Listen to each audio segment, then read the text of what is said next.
Hello student, welcome to Goodwill classes. Class 11th का हम लोग कर रहे हैं बिजनेस स्टडी, और चैप्टर नंबर 3 का जो हमारा अब पॉइंट है वो है स्टैट्यूटरी कॉरपोरेशन और पब्लिक कॉरपोरेशन। मीनिंग, इसका मीनिंग होता है कि ये संवैधानिक एक निगम है। ठीक है, तो इसके बारे में अब हम डिटेल में आगे पढ़ेंगे कि जब एक पब्लिक एंटरप्राइज होती है तो पब्लिक एंटरप्राइज का ये एक पार्ट होता है जो कि एक स्टैट्यूटरी कॉरपोरेशन या फिर पब्लिक कॉरपोरेशन होता है। इसके अंदर एक स्पेशल रिजोल्यूशन से, एक स्पेशल एक्ट से पार्लियामेंट में इसको पास किया जाता है। ठीक है, स्पेशल एक्ट के तहत इसको पास किया जाता है, तब एक कॉरपोरेशन ये इस तरीके का बनता है, पब्लिक कॉरपोरेशन। ठीक है, इसके एग्जाम्पल भी यहाँ पर दिए हैं तो देख लेते हैं कि when a public sector organization is form, जब एक पब्लिक सेक्टर ऑर्गेनाइजेशन फॉर्म किया जाता है ये, ठीक है, public corporation, by creating a special act in parliament, parliament के अंदर ही एक स्पेशल एक्ट के तहत इसको पास किया जाता है, तब ये बनता है। ठीक है, इसको हम क्या कहते हैं? एक स्टैट्यूटरी या फिर पब्लिक कॉरपोरेशन इसको हम कहते हैं। एग्जाम्पल अगर आप देखेंगे तो एग्जाम्पल में आप देखिए, सबसे पहले है यहाँ पर रिजर्व बैंक ऑफ इंडिया। जो रिजर्व बैंक ऑफ इंडिया है, ये reserve bank of India act 1934 के तहत पास किया गया था। उसके बाद आ जाता है लाइफ इंश्योरेंस कॉरपोरेशन। जो लाइफ इंश्योरेंस कॉरपोरेशन है इंडिया का, ये एक्ट 1956 से रेगुलेट होता है। और लास्ट में हमारा है सेंट्रल वेयर हाउसिंग कॉरपोरेशन। ये central the warehousing corporation act 1962 act के तहत वर्क करता है। तो ये हमारे 3 एग्जाम्पल हैं। ठीक है, इसी तरीके से और भी बहुत सारे एग्जाम्पल हो सकते हैं जो कि एक पब्लिक कॉरपोरेशन के एग्जाम्पल हैं। अब पब्लिक कॉरपोरेशन के क्या फीचर्स होते हैं? तो सबसे पहला फीचर आ जाता है इसका कि पब्लिक कॉरपोरेशन का फॉर्मेशन किस तरीके से होता है। तो जैसा कि अभी हम बात कर ही रहे हैं कि पब्लिक कॉरपोरेशन का जो फीचर है, यानी फॉर्मेशन किस तरीके से उसका किया जाता है, तो फॉर्मेशन के बारे में हमने पढ़ा अभी कि जो स्टैट्यूटरी कॉरपोरेशन होता है ना, इसको एक स्पेशल एक्ट के अंदर, ठीक है, पास किया जाता है पार्लियामेंट में, और तभी इसके हम ऑब्जेक्टिव क्या हैं, इसके प्रिविलेजेस वहीं पर सारे ही फॉर्म्ड किए जाते हैं। उसके बाद आ जाते हैं, देखिए ऑनरशिप किसकी होती है? ऑनरशिप क्या है इसकी? ऑनरशिप गवर्नमेंट की है, पूरी की 100% गवर्नमेंट इसका ऑनरशिप रहती है। ठीक है, सारी इक्विटी गवर्नमेंट इसको देती है। ठीक है, और सारी जो रिस्पॉन्सिबिलिटी है वो सब गवर्नमेंट की है, और सारा जो प्रॉफिट है वो डिस्ट्रीब्यूट कर लिया जाता है, और लॉसेस भी सारे वहीं पर बियर कर लिए जाते हैं। बात करते हैं नेक्स्ट पॉइंट की, जो है कॉरपोरेट एग्जिस्टेंस। तो देखिए, कॉरपोरेट एग्जिस्टेंस की बात करें तो बात ये की जा रही है कि किस तरीके का ये एग्जिस्टेंस है, इसका कॉरपोरेट एग्जिस्टेंस क्या है। ठीक है, कॉरपोरेट इसका एग्जिस्टेंस है, इसका मतलब ये हुआ कि इसका जो है एक स्पेशल एग्जिस्टेंस है गवर्नमेंट से। ठीक है, ये हमारी गवर्नमेंट है और इसका एग्जिस्टेंस एक अलग है। क्यों? जिस तरीके से कंपनी को एक स्पेशल एक्ट 1956 के अंदर रजिस्टर्ड करके बनाया जाता था ना, ऐसे ही इसको पार्लियामेंट के थ्रू पास किया जाता है, तब इसको एग्जिस्टेंस में लाया जाता है। तो एक तरीके का इसका भी एक क्या हो गया है, एक सेपरेट एग्जिस्टेंस है। इसका नेम होता है, जैसे कंपनी का नेम होता था, अपना नेम इनका खुद होता है। ये दूसरों से कॉन्ट्रैक्ट भी बना सकते हैं। ठीक है, अपने नाम पर प्रॉपर्टी भी परचेज कर सकते हैं, अपने नेम से किसी थर्ड पार्टी पर केस भी ये कर सकते हैं। तो इसका एक कॉर्पोरेट एग्जिस्टेंस होता है। फाइनेंशियल ऑटोनॉमी है। ठीक है, फाइनेंशियल ऑटोनॉमी मतलब वित्तीय, इसका वित्तीय स्वायत्तता हम कहेंगे, यानी फाइनेंशियल पॉइंट को लेकर के ये बिल्कुल फ्री है। ठीक है, जो स्टैट्यूटरी कॉरपोरेशन है ये इंडिपेंडेंट है, इसका जो फाइनेंशियल स्ट्रक्चर है, और इसको अथॉरिटी है अर्निंग की अपनी। ठीक है, ये बाहर से लोन भी ले सकते हैं और फाइनेंशियल इंडिपेंडेंट अपनी पॉलिसी बना सकती हैं। ठीक है, और इस तरीके से है, और गवर्नमेंट में किसी भी तरीके का ऐसा कोई कंट्रोल नहीं है, जैसा कि बजट पास किया जाता है एनुअली, इस तरीके से ऐसा कोई इसका बजट नहीं पास होता है। ठीक है, जैसा कि हमने डिपार्टमेंटल अंडरटेकिंग में देखा था। तो ये क्या है, इनका एक सेपरेट इनका फाइनेंशियल रूल पॉलिसी अपनी खुद की इनकी रहती है। अब बात करेंगे हम अकाउंटिंग। अभी जैसा कि हमने बात की है ना पॉइंट नंबर 4 ऊपर पॉइंट में कि फाइनेंशियल ऑटोनॉमी की बात की थी।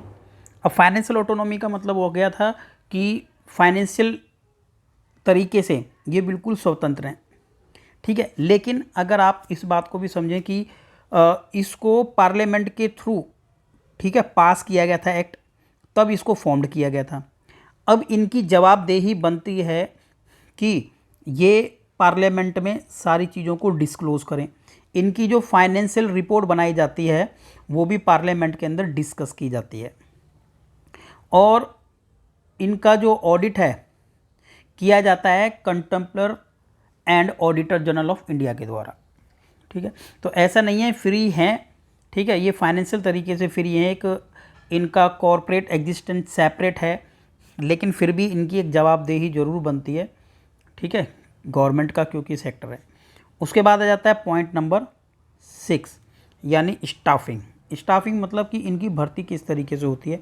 तो आपने देखा कि ये एक तरीके से ऑटोनोमस बॉडी है, ठीक है, एक स्वायत्त संस्था है, और द कॉरपोरेशन अपने रूल मेक कर सकती है, खुद अपने रूल वो बना सकती है, ठीक है। एम्प्लॉय को हम गवर्नमेंट एम्प्लॉय की कैटेगरी में इसमें नहीं रखते हैं, और ठीक है, खुद इनके अपने रूल होते हैं, स्टाफिंग के, रिक्रूटमेंट के, खुद अपने ऑर्गेनाइजेशन के अपने रूल पॉलिसीज़ होती हैं। चलिए, तो ये बात कर रहे थे हम इनके फीचर्स की। अब आ जाते हैं पॉइंट नंबर नेक्स्ट पर, जो है कि सूटेबिलिटी। अब कहाँ कहाँ ये कंसर्न इस तरीके की ऑर्गेनाइजेशन, ठीक है, ये कहाँ पर सूटेबल हैं ज़्यादा, उसकी सूटेबिलिटी के बारे में बात कर लेते हैं।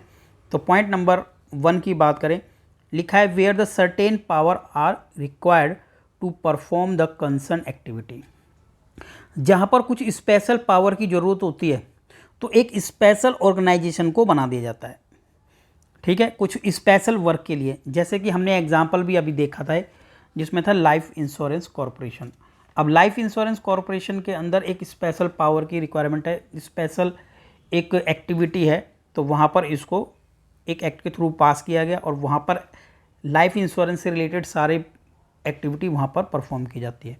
एक एग्जांपल और हमने वेयर हाउसिंग का लिया था, ठीक है, वेयर हाउसिंग में भी एक एक्ट के थ्रू उसको पास किया गया, और स्पेशल कुछ ड्यूटीज़ और कुछ ऑब्लिगेशंस दे करके इसको पास किया गया, और एक्टिविटी को परफॉर्म किया जाता है स्पेशल एक्ट को।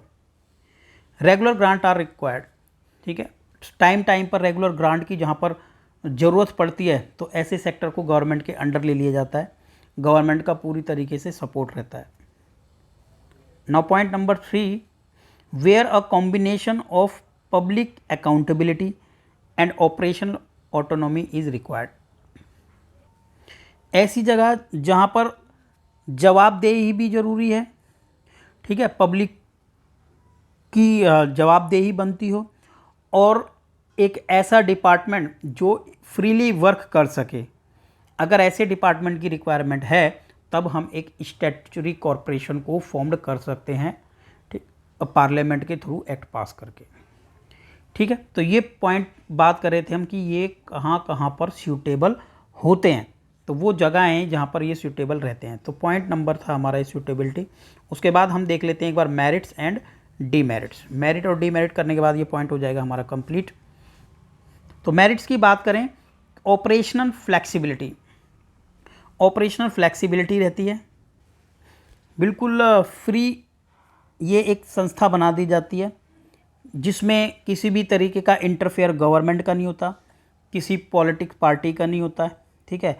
इजीली अपने वर्क को परफॉर्म कर सकते हैं, अपनी एक्टिविटी को परफॉर्म कर सकते हैं, ठीक है। तो इन्जॉय करते हैं अपनी फ्रीडम को पूरी तरीके से, और ऑपरेशनल पे अपने काम करते हैं, फ्लेक्सिबिलिटी रहती है काम करने में। फ्रीडम फ्रॉम गवर्नमेंट इंटरफेयर, तो पॉइंट वही ऊपर वाले से ही कनेक्ट है कि किसी भी तरीके की ऑपरेशनल एक्टिविटी जब ये लोग करते हैं तो फ्रीडम रहता है इनको, क्योंकि एक स्वायत्त संस्था है, फ्री है बिल्कुल, किसी तरीके का कोई प्रेशर नहीं होता, अपने रूल खुद, अपनी गाइडलाइंस इनकी होती हैं, ठीक है। अपना फाइनेंशियल स्ट्रक्चर रहता है और अपने सर्कमस्टांसिस रहते हैं जिनके अंदर ये वर्क करते हैं। तो free from government interfere. Autonomic structure की बात हो रही है, एक स्वायत्त संस्था है, ठीक है। इनके ऊपर किसी का कंट्रोल नहीं है। एक्ट के थ्रू ये पास किया गया था, जैसा कि हमने अभी समझा था कि पार्लियामेंट में एक्ट के थ्रू पास किया गया था, और एक ऑटोनॉमिक स्ट्रक्चर है ये।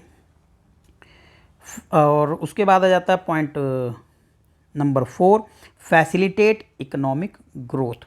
और एक इस तरीके की संस्था हमने ये फॉर्म्ड की है, एक इस तरीके की ऑर्गेनाइजेशन को ये हमने फॉर्म्ड किया है जो कि हमारे इकोनॉमिक एनवायरनमेंट को एक ग्रोथ देगी, हमारे एक इकोनॉमी को मजबूत करेगी, स्ट्रॉन्ग करेगी, और आने वाले जनरेशन को सपोर्ट करेगी। उसके बाद है पॉइंट नंबर नेक्स्ट, जिसमें हम पढ़ने वाले हैं डीमेरिट्स, कि क्या क्या डीमेरिट्स हो सकते हैं। अब किसी ऑर्गेनाइजेशन के अगर मेरिट्स हैं तो डीमेरिट्स भी हो सकते हैं, यानी लिमिटेशंस भी हो सकती हैं। तो अब हम देख लेते हैं इसकी लिमिटेशंस में क्या क्या है। तो थ्योरेटिकल ऑटोनॉमी, अभी हमने ये समझा था कि ऑटोनॉमी, ठीक है, ऑटोनॉमस बॉडी है, बिल्कुल पूरी तरीके से हमने देखा था कि फ्री है।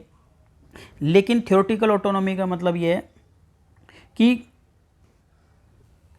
लेकिन फ्री होने के बाद भी कुछ ऐसे रूल्स या रेगुलेशंस होते हैं जिनको फॉलो करना पड़ता है, ठीक है। थोड़ा बहुत रूल्स रेगुलेशन की वजह से एक तरीके सा जो स्ट्रक्चर और रूल रेगुलेशन का है वो इनके ऊपर एक कंट्रोल बनाकर रखता है, ठीक है। तो इनका फ्री होने के बाद भी एक तरीके से रूल्स और फॉलो की करने की वजह से हम कह सकते हैं कि एक बर्डन जरूर बना रहता है बार बार।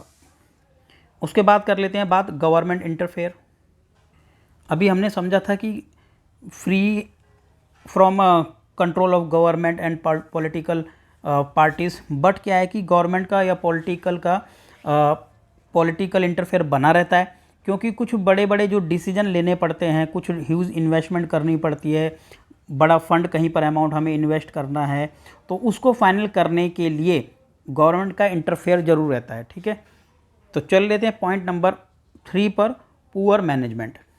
अब क्या है कि मैनेजमेंट पुअर इसलिए माना जाता है क्योंकि जो ये कॉरपोरेशन हमारा है, स्टैट्यूटरी कॉरपोरेशन में गवर्नमेंट क्या करती है, खुद अपने अपॉइंट कर देती है डायरेक्टर, और डायरेक्टर जो अपॉइंट किए जाते हैं ऑर्गेनाइजेशन के अंदर, जो भी डायरेक्टर किए जाते हैं अपॉइंट, वो ही यहाँ का मैनेजमेंट करते हैं। और मैनेजमेंट करते हैं तो पुअर मैनेजमेंट किस लिए हो जाता है कि हो सकता है कि उनको पूरी तरीके से मैनेजमेंट की नॉलेज ना हो, इस तरीके से वो प्रोफेशनल ना हो, तो जो यहाँ पर अपॉइंट किए जाते हैं गवर्नमेंट के द्वारा, सिविल सर्वेंट अपॉइंट किए जाते हैं, पॉलिटिशियन हो सकते हैं अपॉइंट किए जाते हैं, और हो सकता है कि उनको इस सेक्टर की नॉलेज ना हो अच्छी तरीके से, इस तरीके से वो स्किल ना हो कि उसको अच्छे तरीके से मैनेज कर पाएँ। तो इसलिए मैनेजमेंट के लिए बन जाता है एक पॉइंट पुअर मैनेजमेंट। और पॉइंट नंबर 4 पर आ जाते हैं, डिले इन एक्शन, ठीक है। एक्शन डिले हो जाता है, कोई भी हम काम करते हैं उसके अंदर डिले हो जाता है। अब कई बार क्या हो जाता है कि जब कोई एक कॉरपोरेशन के अंदर, ठीक है, जो हमारा स्टैट्यूटरी कॉरपोरेशन है, इसके अंदर जो हमारा मैनेजमेंट कमेटी है, वो मैनेजमेंट कमेटी क्या करती है, यहाँ पर डिसीजन लेती है। लेकिन कई बार क्या करती है गवर्नमेंट, यहाँ पर एडवाइजरी, कुछ एडवाइज़र्स अपॉइंट कर देती है, ठीक है, जो लोग क्या करेंगे, इन मैनेजमेंट डिपार्टमेंट को, जो भी यहाँ पर डायरेक्टर्स हैं, उनको क्या करेंगे, एडवाइस करेंगे। अब क्या होता है कि इन दोनों के बिटवीन जो यहाँ पर डायरेक्टर हैं और जो यहाँ पर एडवाइज़र है, इन लोगों को किसी भी तरीके का डिसीजन लेने के लिए इनके ऊपर डिपेंड रहना पड़ता है, डायरेक्टर्स के ऊपर, और डायरेक्टर डिपेंड रहना पड़ता है एडवाइज़र। अब एडवाइज़र किसी बात को जब एग्री करेंगे, एडवाइस करेंगे, तो ये डिसीजन ले पाएंगे। कई बार क्या होता है कि इनकी एडवाइस में क्या हो जाता है, मिसमैच हो जाता है, डिसएग्रीमेंट हो जाता है, नहीं वो सेटिस्फाइड रह पाते हैं। तो इस तरीके के केस में कोई भी हमारा जो डिसीजन लेना है वो फिर आगे फॉरवर्ड कर दिया जाता है गवर्नमेंट को। इस तरीके से डिले और फिर और डिले होता चला जाता है कोई भी, तो इसलिए डिले इन एक्शन यहाँ पर हो जाता है। उसके बाद आती है बात करप्शन की। अब आप समझें इस बात को, ठीक है। तो ये क्या रहता है कि पब्लिक एंटरप्राइजेज है, और यहाँ पर स्टैट्यूटरी कॉरपोरेशन है, कई बार पब्लिक डीलिंग रहती है और पब्लिक डीलिंग होने की वजह से चांसेस बढ़ जाते हैं करप्शन के। तो हो सकता है कि यहाँ पर किसी तरीके का करप्शन का चांस बना रहता है। तो ये पॉइंट कर रहे थे हम, पॉइंट नंबर 5 की बात। इस तरीके से ये हमारा पूरा टॉपिक हो जाता है ख़त्म। इसके बाद जो हमारा नेक्स्ट जो पॉइंट होगा हम पढ़ेंगे उसमें गवर्नमेंट कंपनीज़ के बारे में। ठीक है, तो वीडियो अगर आपको अच्छी लगती तो फ्रेंड्स और रिलेटिव के साथ शेयर जरूर कीजिएगा और चैनल को एक बार सब्सक्राइब जरूर कर लीजिएगा। ठीक है, मिलते हैं नेक्स्ट वीडियो में। Okay, thank you.